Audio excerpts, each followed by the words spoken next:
మనం బతకడానికి, మన జీవితాన్ని కాపాడుకోవడానికి డబ్బు కావాలి అనుకుంటాం కదా. కాని అదే డబ్బు మన జీవితాన్ని మెల్లమెల్లగా తినేస్తోందంటే నమ్ముతారా? వినడానికి కొంచెం విచిత్రంగా ఉన్నా ఇదే నిజం. ఈ విశ్లేషణలో అసలీ మాయ ఏంటో లోతుగా చూద్దాం. చూశారు కదా ఈ వాక్యం? జీవితాన్ని కాపాడే సాధనంగా భావించబడే డబ్బే జీవితాన్ని తినేస్తోంది. ఇది చాలా లోతైన మాట. మనం ఎంతో కష్టపడి చెమటోడ్చి సంపాదించే డబ్బు చివరికి మన సమయాన్ని, అంటే మన జీవితాన్నే ఎలా కొనేస్తుందో ఇప్పుడు చూద్దాం. దీన్నే కాల ఉచ్చు అని పిలుస్తారన్నమాట. ఇది ఎవరో ఒక వ్యక్తి సృష్టించింది కాదు. ఇది మనం బతుకుతున్న ఈ సమాజం, ఈ వ్యవస్థ నిర్మించింది. ఇందులో మనం డబ్బు కోసం పరిగెడుతూ ఉంటాం, కాని మనకు తెలియకుండానే మన చేతుల్లోంచి మన అమూల్యమైన సమయం జారిపోతూ ఉంటుంది. సరే, అసలు ఈ ఉచ్చులోకి మనం ఎలా పడిపోతాం? ఈ ప్రయాణం ఎక్కడ మొదలవుతుంది? అంటే ఎక్కడో కాదు, మన చిన్నతనం నుంచే మొదలవుతుంది. మన ఆలోచనలను ఒక పద్ధతి ప్రకారం ప్రోగ్రాం చేయడం ద్వారా ఈ ఉచ్చుకు బీజం పడుతుంది. ఈ ప్రోగ్రామింగ్ పైప్లైన్ ఎలా ఉంటుందో చూడండి. ఫస్ట్, స్కూల్లో ప్రశ్నలడగొద్దు, చెప్పింది చెయ్యి అని నేర్పుతారు. తర్వాత కాలేజీలో అప్పులు చేసి అయినా సరే అందరిలాగే చదవాలని ప్రోత్సహిస్తారు. ఇక ఫైనల్గా ఉద్యోగంలో ఇంకొకరి కలను నిజం చేయడానికి మన జీవితాన్ని అమ్మేసేలా తయారుచేస్తారు.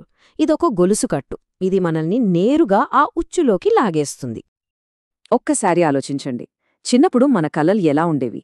ప్రపంచాన్ని చుట్టేయాలి, ఏదైనా కొత్తగా సృష్టించాలి, మనకు నచ్చిన దానిలో ప్రావీణ్యం సంపాదించాలి, ఇలా ఎన్నో. కాని ఈ వ్యవస్థ మనల్ని ఏం చేస్తుంది? ఒక టైట్ షెడ్యూల్కి కట్టేస్తుంది. ఒక జాబ్ డిస్క్రిప్షన్ అనే చట్రంలో బంధిస్తుంది. ప్రమోషన్ల కోసం పరుగుపెట్టేలా చేస్తుంది.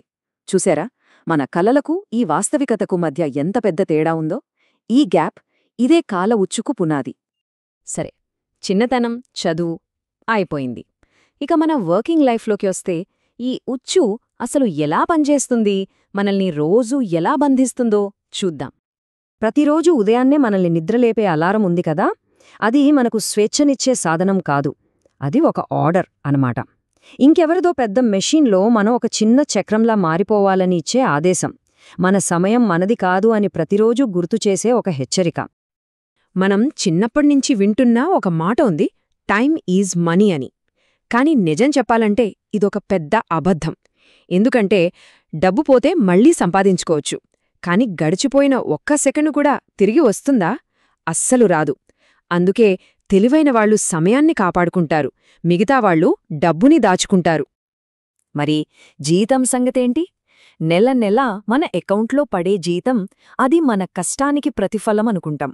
కాని ఒక రకంగా చూస్తే అదొక మత్తుమందు, ఒక ఇంజెక్షన్ లాంటిది. మనం ఈ ఉచ్చు గురించి, ఈ వ్యవస్థ గురించి ఏమి ప్రశ్నించకుండా మనల్ని ప్రశాంతంగా ఉంచే ఒక సాధనం అంతే. ఇది ఎలాంటి విషవలయమంటే, మనం ఇంకా కష్టపడి పనిచేస్తాం, ప్రమోషన్ వస్తుంది, శాలరీ పెరుగుతుంది, హమ్మయ్యా అనుకుంటాం. కాని వెంటనే ఖర్చులు పెరుగుతాయి, ఈఎంఐలు పెరుగుతాయి, బాధ్యతలు కూడా పెరుగుతాయి. అంటే మనం స్వేచ్ఛ పొందడానికి బదులుగా ఆ ఉచ్చులో ఇంకా ఇంకా లోతుగా కూరుకుపోతామన్నమాట. ఇప్పటిదాకా మనం బయట ప్రపంచం, ఉద్యోగం, డబ్బు గురించి మాట్లాడాం కదా. కాని అసలైన పంజరం బయటలేదు, మన మనసులోనే ఉంది. మనల్ని నిజంగా బంధించే ఆ మానసిక కారాగారం గురించి ఇప్పుడు చూద్దాం. ఈ మానసిక పంజరం దేనితో కట్టబడిందో తెలుసా? ఇనుముతో కాదు, భయంతో. చూడండి, ఇందులో పెద్ద భాగం అప్పులు, ఈఎంఐలు. ఆ తర్వాత జాబ్ సెక్యూరిటీ లేదనే భయం. ఇక సమాజం ఏమనుకుంటుందో, నలుగురు ఏమంటారో అనే ఆందోళనొకటి. వీటన్నిటితో పాటు భవిష్యత్ ఎలా ఉంటుందో అనే భయం. ఇవన్నీ కలిసి మనల్ని కదలకుండా చేస్తాయి. అందుకే గుర్తుంచుకోవాల్సిన విషయం ఏంటంటే, అత్యంత ప్రమాదకరమైన పంజరం బంగారంతో చేసింది కాదు, మన ఆలోచనలతో నిర్మించుకున్నదే. మనల్ని బంధిస్తున్నది బయటి పరిస్థితుల కంటే ఎక్కువగా మన మెదడులో నాటుకుపోయిన ఆలోచనలే. ఈ పంజరాన్ని మనమే నిర్మించుకున్నాం. అసలు ఈ భయం మన స్వేచ్ఛను ఎలా నాశనం చేస్తుందో చూడండి. రిస్క్ తీసుకోవాలంటేనే మనల్ని ఆపేస్తుంది.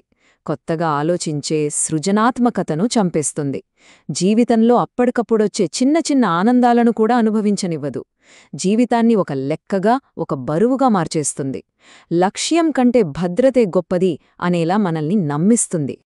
ఇప్పుడు మనం ఈ విశ్లేషణలో చాలా ముఖ్యమైన భావోద్వేగమైన భాగానికొచ్చాం. జీవితం చివరి దశలో ఈ ఉచ్చులో బతికినందుకు కలిగే పశ్చాత్తాపం ఎలా ఉంటుందో ఇప్పుడు తెలుసుకుందాం. ఈ కాల ఉచ్చులో జీవితాంతం గడిపిన తర్వాత చాలామంది సాధారణంగా ఫీలయ్యే 3 పెద్ద పశ్చాత్తాపాలున్నాయి. అవేంటో ఒక్కొక్కటిగా చూద్దాం. మొదటి పశ్చాత్తాపం, నా సమయం విలువ నేనెప్పుడూ తెలుసుకోలేకపోయాను. జీవితంలో అన్నిటికంటే విలువైన ఆస్తి సమయం. దాన్ని వృధా చేశామనే బాధ. యవ్వనంలో ఉన్నప్పుడు మన దగ్గర శక్తి ఉంటుంది కాని అవగాహన ఉండదు. వయస్సు పెరిగి అవగాహన వచ్చేసరికి శక్తి ఉండదు. ఇక రెండోది, ప్రపంచానికి నచ్చినట్టు బతికాను కాని నాకు నిజంగా ఏం కావాలో అది ఎప్పుడూ చెయ్యలేదు. ఇతరుల కోసం బతికామనే బాధ అన్నమాట. సమాజం, కుటుంబం, మన బాస్ ఇలా అందర్నీ మెప్పించే ప్రయత్నంలో మన సొంత కలలను, మన ఆశయాలను మనమే చంపేసుకున్నామనే పశ్చాత్తాపమిది. ఇక మూడోది, ప్రతీది కోల్పోతానేమో అన్న భయంతో అసలు జీవితంలో ఏది ముఖ్యమో దాన్నే కోల్పోయాను. భద్రత కోసం ప్రతీ క్షణం భయంతో బతకడం వల్ల చివరికి జీవితంలో నిజంగా ముఖ్యమైన ఆనందాన్ని, స్వేచ్ఛని, ప్రేమను కోల్పోయామని తెలుసుకోవడం ఇదే అతిపెద్ద నష్టం. సో చివరికి వాళ్లకొక విషయం స్పష్టంగా అర్థమవుతోంది. వాళ్లు నిజంగా బతకలేదు. కేవలం కొన్ని కాగితపు ముక్కల కోసం తమ జీవితాన్ని అమ్ముకుని ఏదోలా బతికీడ్చారు. ఇంతకంటే పెద్ద విషాదం ఇంకేముంటుంది? ఇప్పటివరకు సమస్య గురించే మాట్లాడాం కదా, కాని ఇక్కడతో ఆపేయడం కరెక్ట్ కాదు. ఇప్పుడు పరిష్కారం వైపు మొదటి అడుగు వేద్దాం. ఈ ఉచ్చునుంచి బయటపడాలంటే స్వేచ్ఛకు మొదటి తాళం చెవి ఏంటో చూద్దాం. డబ్బు విషయంలో మనం 2 రకాలుగా ఆలోచించొచ్చు. ఒకటి, డబ్బు సంపాదించడం. రెండోది, డబ్బును సృష్టించడం. ఈ రెండిటి మధ్య చాలా తేడా ఉంది. డబ్బు సంపాదించడం అంటే మన సమయాన్ని అమ్మి డబ్బు తీసుకోవడం. దీనివల్ల మన సమయం ఖర్చయిపోతుంది. కాని డబ్బును సృష్టించడమంటే మన మైండును ఉపయోగించి మన సమయాన్ని ఆదా చేసే సిస్టమ్స్ను క్రియేట్ చేయడం. ఇక్కడ లక్ష్యం ఆట గెలవడం కాదు, సమయాన్ని కాపాడుకోవడం. కాబట్టి ఈ ఉచ్చునుంచి బయటపడడం అనేది ఏదో ఒక ఫినాన్షియల్ ప్లాన్తో మొదలవ్వదు. అది మొదలయ్యేది ఒకే ఒక్క విషయంతో, మనం ఒక పంజరంలో ఉన్నాం అనే అవగాహనతో. ఈ తిరిగి చూపే స్వేచ్ఛకు తెరిచే మొదటి తలుపు. ఈ విశ్లేషణను ఒకే ఒక ప్రశ్నతో ముగిద్దాం.